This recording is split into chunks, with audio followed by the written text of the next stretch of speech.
안녕하십니까. 여의도 24시입니다. 여러분들 오늘 이 시간에는 한덕수 대통령 권한대행의 대선 출마와 관련해서 얘기를 잠깐 해보겠습니다. 뭐 여러 가지 얘기가 많이 있습니다. 근데 그 대략 정리를 해보면 이렇게 그림이 그려지는 것 같습니다.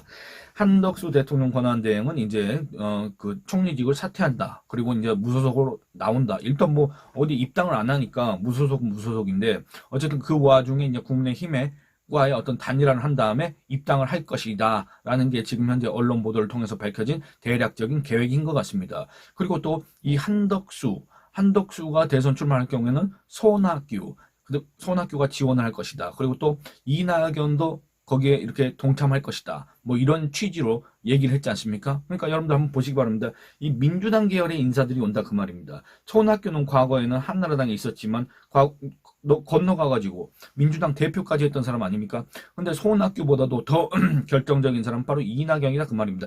이낙연이 대체 그 무슨 매개로 이 한덕수를 지원하느냐. 그리고 또 이 한덕수를 지원한 사람이 또 있습니다. 바로 윤석열 전 대통령입니다. 윤석열 전 대통령이 이 한덕수가 대선 출마를 한다고 하면은 측근들한테 전화를 돌려가지고 한덕수 지원해줘라 이런 식으로 얘기를 했다는 거 아니겠습니까? 대체 윤석열 전 대통령이 측근이라고 할 만한 사람이 과연 누가 있는가 그거 잘 모르겠는데, 그리고 또 이 한덕수를 지원해줄 만한 그런 역량을 갖춘 사람이 또 그 주변에 누가 있는가 전 잘 모르겠습니다. 만약에 그럴 만한 인사가 측근에 있었다고 한다면 왜 윤석열이라는 사람은 파면당했을까 그런 생각이 들지 않습니까? 어쨌든 그렇다고 합니다. 그리고 이번에 또 알게 된 사실, 뭐 여러분들은 익히 잘 아시고 계셨을 수도 있는데 저는 이번에 처음 알았습니다. 한덕수 국무총리 비서실장으로 있었던 사람이 이제 뭐 사의를 표명했다. 뭐 이런 얘기가 나왔지 않습니까? 기사가 나왔는데 이 사람 이름을 전 이제 처음 봤습니다. 뭐 누가 우리가 국무총리의 비서실장 이름까지 알고 있겠습니까? 총리실에 이제 출입하지도 않는다고 한다면 더더군다나 알 수가 없는 건데, 관심을 갖지 못하는 건데, 그 이름을 봤더니 옛날에 2021년도 국민의힘 대선 경선 때 원희룡 캠프에 있던 사람입니다. 원희룡 캠프에서 무슨 단장인가 했던 사람인데, 변호사 출신인데 그 사람이 한덕수 밑에 있었다. 그리고 또 그 사람 말고도 이 원희룡계라고 할 수 있는 사람들이 이 한덕수 주변에 포진해 있었다. 이게 이번에 제가 이제 알게 된 사실입니다. 그러면 여러분들 어떻습니까? 그림이. 일단 윤석열이 지원하고 이제 윤석열을 내세웠던 원희룡 이런 사람들의 주변인들이 한덕수 주위에 있다. 그리고 또 이낙연, 뭐 손학규 이런 민주당 계열 인사들이 지금 한덕수를 지원하겠다 또는 한덕수와 같이 하겠다. 한덕수의 빅텐트에 단일화할 수도 있다. 뭐 이런 식으로 지금 밝히고 있지 않습니까? 이걸 보면서 저는 어떤 내용이 떠올랐냐면 이 김건희라는 사람이 있지 않습니까? 이 김건희 씨가 자기의 배우자에 대해서 뭐라고 표현했습니까? 좌파의 오야붕이라고 했습니다. 물론 그 표현 그대로 따르면 진보의 오야붕이라고 했습니다. 오야붕. 그리고 문재인의 충신이라고 했습니다. 그래서 이런 관련 기사들을 종합해 보면 이 윤석열이라는 사람이 이 국내힘을 결국에는 이 친문 세력한테 넘기는 거 아닌가? 왜? 여러분들 전적이 한 번 있습니다. 박영선을 여러분들 국무총리로, 양정철을 비서실장으로. 제가 이 박영선을 국무총리 한다는 거에 대해서 이 영상을 통해서도 몇 번이나 말씀드렸지만 그건 정말로 배신적인 행위입니다. 배신적 행위가 아니라 그냥 배신이다, 배신. 왜냐면 여러분들 이 천안함 음모론에 편승했던 자가 바로 박영선인데, 윤석열 전 대통령이 지난 2024년 3월 말에, 그러니까 총선이 있기 직전에 이함대 사령부에 가고 파손된 천안함 뭘 보면서 한동훈 당시 비대위원장하고 어떤 얘기했습니까? 아직도 이런 천안함에 대해서 이렇게 헛소문, 유언비어를 퍼뜨린 그런 종북 세력, 반국가 세력들 척결해야 된다. 이번 총선 때 그거 심판해야 된다. 했지 않습니까? 그런데 총선에서 지원한 다음에 국무총리로 임명한다고 설을 흘린 게 박영선이다 그 말입니다. 그럼 천안함 모자 왜 썼고 티는 왜 입고 다닙니까? 그러니까 여기서부터 벌써 여러분들 이 자기가 얘기하는 거 뭔 내용인지도 아는지 모르는지 잘 모르겠으나 어쨌든 자기가 얘기하는 것과 이 행동이 여러분들 일치가 안 되지 않습니까? 그런 사람이었습니다. 그렇기 때문에 저는 이번에도 뭐 이낙연 이런 이름이 어른거리고, 여러분들 이낙연이 또 어떤 사람입니까? 이낙연은 호남 출신이긴 하지만 그 사람은 문재인 정부 때 국무총리까지 한 사람입니다. 그리고 또 이번에 보니까 무슨 한덕수 관련해서 또 정세균 얘기도 나오던데, 정세균은 또 어떤 사람입니까? 그 사람이 국회의장 하다가 또 총리까지 한 사람입니다. 문재인 밑에서. 그러니까 결국에는 이런 사람들이 문재인의 그런 뭐 가치가 뭔지 모르겠고 정신이 뭔지 모르겠습니다만 어쨌든 그걸 계승한다고 했던 자들 아니겠습니까? 근데 그런 자들이 지금 여기에 이재명을 반대한다는 이유 하나만으로 반명 비명이란 이유 하나만으로 손을 잡고 같이 할 수 있다? 이거는 그야말로 배신적 행위가 아니겠습니까? 그럼 차라리 그럼 문재인하고 손을 잡지? 안 그렇습니까? 문재인하고 손을 잡으면 간단한 거 아닙니까?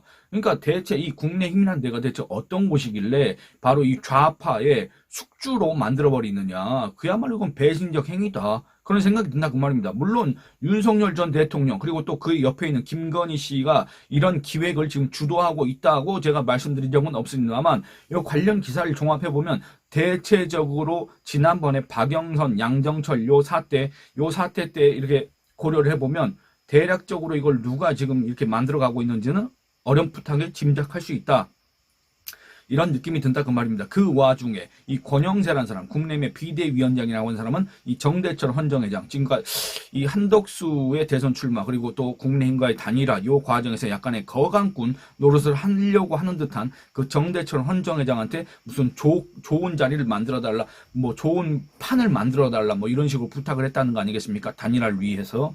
그러니까 지금 당의 비상대책위원장이 자기 정당의 어떻게 보면 가장 최대 행사할 수 있는 대선 후보를 선출하는 경선이지 않습니까? 그 경선에 여러분들 당원들이 여러분들 참여를 합니다. 당원들이 몇 명입니까? 한 76만 명 되지 않습니까? 그 당원들이 참여를 하는 경선이고 그 다음에 당원뿐만 아니라 그 당의 지지층도 지금 이거 참여를 하고 있고 그 다음에 무당층도 참여를 하는 그 경선이 진행 중이고 이 경선을 갖다가 우리 국민들이 다 지금 지켜보고 있는 와중에 당의 비대위원장이라고 하는 사람은 그 당의 경선을 갖다가 흥행시킬 생각은 했는지 안 했는지 잘 모르겠고 그 다음에 그 경선 과정에서 점점 이렇게 주목받을 수 있도록 그 후보들이 어떤 조치를 했는지도 모르겠고 이 경선 요거 프로그램 있지 않습니까? 요걸 갖다가 대체 그 누구의 머리에서 나와가지고 이런 걸 이렇게 하고 있는지도 잘 모르겠지만 어쨌든 그게 당의 비상대책위원장의 사람이 할 일입니까? 지금 이 판국에. 그리고 또 권성동 국민의힘 원내대표는 오늘 국회에서 기자들한테 이런저런 얘기를 했는데 그 얘기 한마디가 어처구니가 없어가지고 얘기를 하지 않을 수가 없습니다. 일단 뭐라 그랬냐? 단일화 경선 과정에서 국민들의 관심을 받고 더 큰 집을 지으면 선거 승리의 밑거름이 될 것이다. 이렇게 얘기를 하고 있습니다만 여러분들 그러니까 이 얘기를 하고 싶은 게 뭐냐면 한덕수라는 사람이 어떤 자기의 독자적인 지지 세력이 있는 사람입니까? 자기만의 어떤 독자적인 정치 기반이 있는 사람입니까? 한덕수라는 사람이 아니면 그런 건 좀 희미하다고 하더라도 지지율이 높은 사람입니까? 아니면 한덕수가 여러분들 뭐랄까 지금 뭐 옛날에 그 안철수 신드롬처럼 무슨 강한 바람이 불고 있는 사람입니까?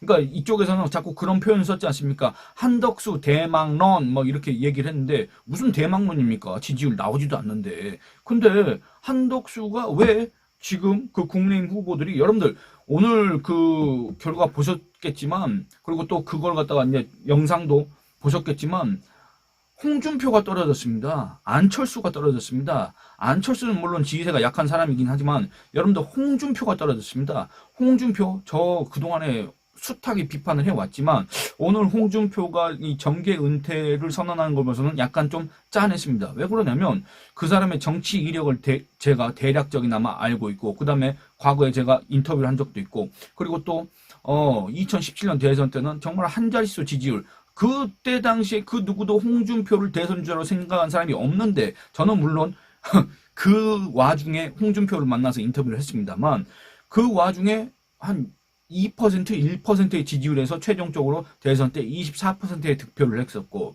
그다음에 2021년 국내의힘 대선 경선 때는 나중에 대통령이 된 윤석열과 정말 각축전을 벌였지 않습니까? 그 정도의 정치인이었습니다. 대선 주자였습니다. 지금도 마찬가지였고 근데 그 홍준표가 떨어졌습니다.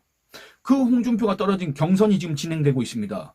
김문수가 홍준표보다 낫다. 한동훈이 홍준표보다 낫다. 안철수가 떨어진 건 안타깝다. 뭐 이런 얘기 하는 거 아니라 그냥 그 홍준표라는 사람이 지난 대선 본선을 치렀고 대선 경선에서 대통령이 된 사람과 각축전을 벌였던 그 사람조차도 여러분들 몇 위로 떨어졌는지 모르겠지만 우리가 익히 짐작컨대 3위로 떨어졌을 거 아니겠습니까? 근데 대체 한덕수라는 사람은 뭐길래 한덕수라는 사람은 국민의힘과 무슨 연관이 있길래 한덕수라는 사람은 지금 현재까지 이 국민의힘과 어떤 관계를 가졌길래 한덕수라는 사람은 지금 왜 홍준표마저 떨어진 이 경선에서 양자 경선에서 최종 후보가 선출되는데 그 후보하고 다시 경선을 한다는 얘기입니까? 다시 단일화를 해야 된다는 얘기입니까? 대체 세상에 이런 법이 어디냐 그 말입니다. 아니 그러니까 다시 한번 말씀드리지만 한덕수가 지지율이 정말 높다거나 아니면 한덕수 바람이 불고 있다거나 아니면 한덕수가 정말로 이렇게 고정적으로 독점하고 있는 그런 지지층이 있다고 한다거나 또는 그런 지역이 있다고 한다거나 그런 것도 아니고 아무것도 아닌 사람인데 사실은 정치적으로 보자면 그 의미가 가치가 사실상 없는 사람인데 왜 한덕수와 그런 단일화 경선을 해야 되냐 그 말입니다. 왜 국내의 당원과 국내 지지층과 무당층마저 참여해서 뽑은 국내의 대선 후보가 아무런 근본 이때 말하는 건 뭐 한덕수라는 사람이 뭐 사람 자체가 근본이 없다가 아니라 어떤 정치적인 근본이 없지 않습니까? 한덕수라는 사람이 국내힘에 들어오는 것도 그 이유가 없지 않습니까? 그리고 또 국내힘에 들어왔을 때 왜 최종적으로 선출된 대선 후보하고 단일화를 해야 되냐 그 말입니다. 안 그렇습니까? 이게 말이 안 된다 그 말입니다. 근데 권성동 원내대표는 이게 마치 당연하다는 듯이 지금 얘기를 하고 있기 때문에 어처구니가 없다. 뭐라 그러냐. 이재명 후보를 이기기 위해서 이재명 후보에 반대하는 모든 세력이 하나가 되어야 한다는 입장을 갖고 있다. 그것이 국민 여론이다 라고 했는데 국민 여론은 아닙니다. 여러분들 제가 나중에 여론조사 결과를 인용하겠지만 국민 여론은 한덕수 나오지 말라입니다. 압도적입니다. 그런데 무슨 국민 여론입니까? 국민의힘 당원들 일각의 의견일 뿐입니다. 그게 어떻게 국민 여론으로 여러분들 포장될 수가 있겠습니까? 그리고 또 이재명에 반대하기만 하면 여러분들 모든 세력이 하나가 된다. 그럼 문재인하고도 손잡을 겁니까? 김경수하고도 손잡을 겁니까? 물론 김경수는 이재명 캠프의 뭐 총괄 선대위원장으로 됐지만 어쨌든 뭐 이낙연하고도 손잡을 수 있습니까? 정세균하고도 손잡습니까? 대체 뭐 때문에? 아니 문재인 그 5년 동안에 그 정권에 참여했던 자들과 국민의힘 지금 이 사람들이 어떤 접점과 어떤 연관성이 있길래 이재명에 반대하기만 하면 무조건 다 한 세력이 돼야 된다고 이런 얘기를 국민의힘 당원들한테 국민의힘 지지자들한테 이 국민의힘 경선을 지켜보고 있는 국민들한테 그런 얘기를 하고 있냐 그 말입니다. 안 그렇습니까? 그리고 또 이 한덕수 단일화가 현재 진행 중인 당내 경선에 영향을 미치는 데 대해서는 어떻게 생각하느냐라는 이런 질문에 대해서는 이렇게 얘기하고 있습니다. 민주당은 이재명 후보가 되는 게 기정사실로 돼 있지 않나. 우리 당 경선은 더 흥미진진하다. 후보가 된 사람이 한 권한대행과 단일하면 누가 될지 모른다. 한덕수의 출마에 대해서 부정적 여론이 높다고 이렇게 지적을 하자 민주당 대변인 같은 질문이다. 그렇지 않다. 이렇게 얘기를 했다 그 말입니다. 여러분들 그러니까 이런 것들을 보면 민주당 대변인 같은 질문인지 아닌지는 뭐 잘 모르겠습니다만 한덕수에 대해서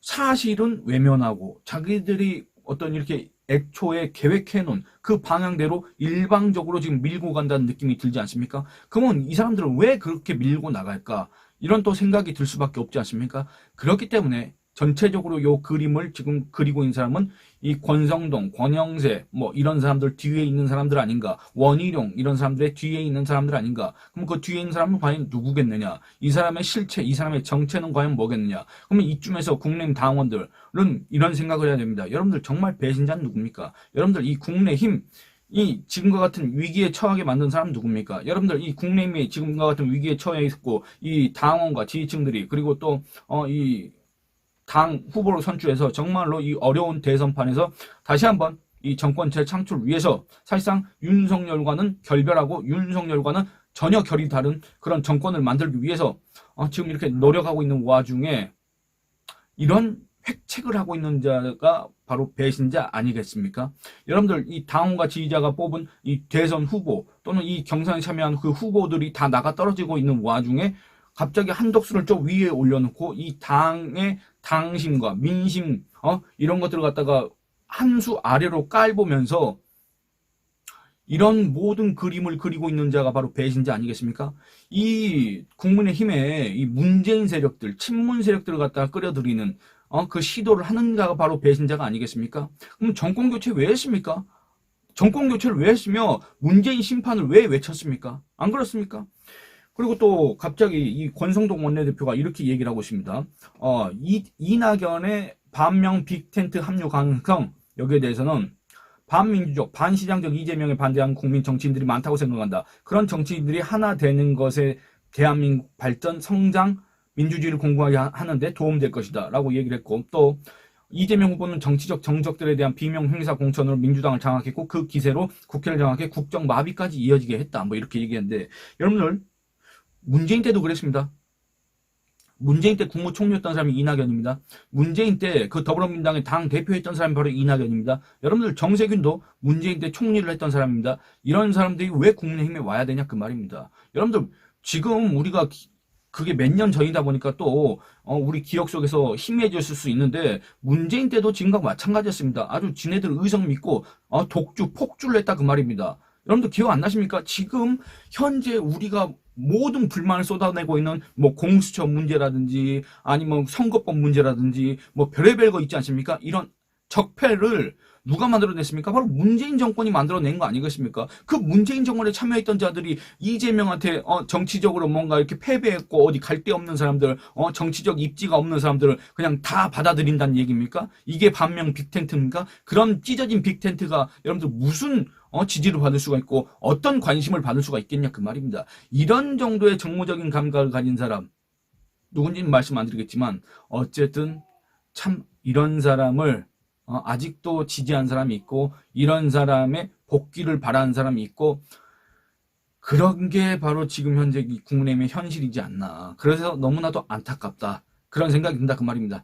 예, 여러분들 요 영상은 여기서 마치고 요 바로 이어서 또 한덕수 이 대통령 권한대행의 대선 출마 문제점에 대해서 계속 짚어보도록 하겠습니다. 여러분들 좋아요 많이 눌러주시고 의견 많이 남겨주시고 그 다음에 영상 시청과 채널 구독을 권유해 주시길 부탁드리겠습니다. 감사합니다.